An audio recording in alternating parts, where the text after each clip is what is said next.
Hello guys, আসসালামু আলাইকুম। Myself Hamza Mehtan, welcome to my another blog. তো গাইস, আজকের ব্লগ স্টার্ট করতেছি বয়েজের মাঠ থেকে। দেখে দাও,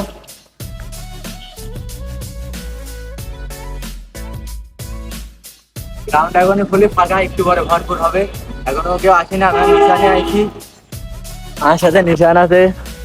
অনেকদিন পর আমরা আবার স্টান্ট শুরু করলাম, কারণ স্টানের দিক দিয়ে আমরা অনেক এখন পিছিয়ে গেছি। কি জন্য মনে করেন, কয়েকদিন আমরা স্টান্ট শুরু করিলাম, আবার অফ করে দিয়েছি কিছু। ওই আমরা যখন ডিনারটা হাই ডিসি কোটে করেছি নাকি নিশান, কিছু প্রবলেমের কারণে আমাদের স্ট্যান্ড অফ ছিল, তাই কি আবার স্টার্ট হবে। হ্যাঁ, আবার নতুন সবকিছু করে শুরু করা হলো। তো হামজার কিছু ফুটেজ দেখার।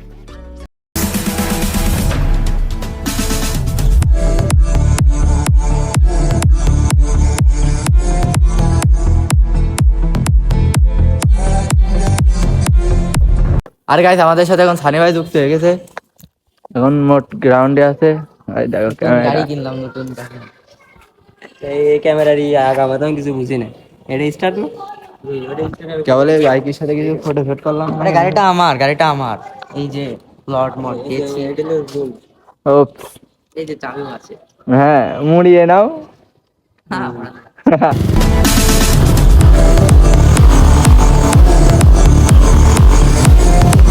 আরে গাইস, আমাদের সাথে জয়েন হলো কেবল টিভি রাইডার রিশাদ ভাই, এবং তার স্টার্ট কিছু দেখবো সবাই। তো দেখে আসা যাক, চলুন তার স্ট্যান্ড। চলেন।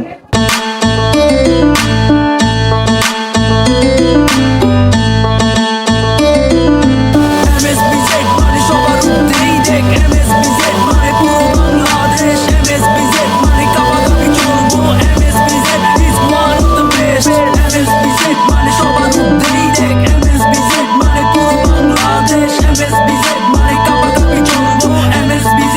আরে গাইস, মাত্র বাসায় আসলাম, বাসায় এসে ফ্রেশ হয়ে নিলাম আর ব্লগ স্টার্ট করলাম।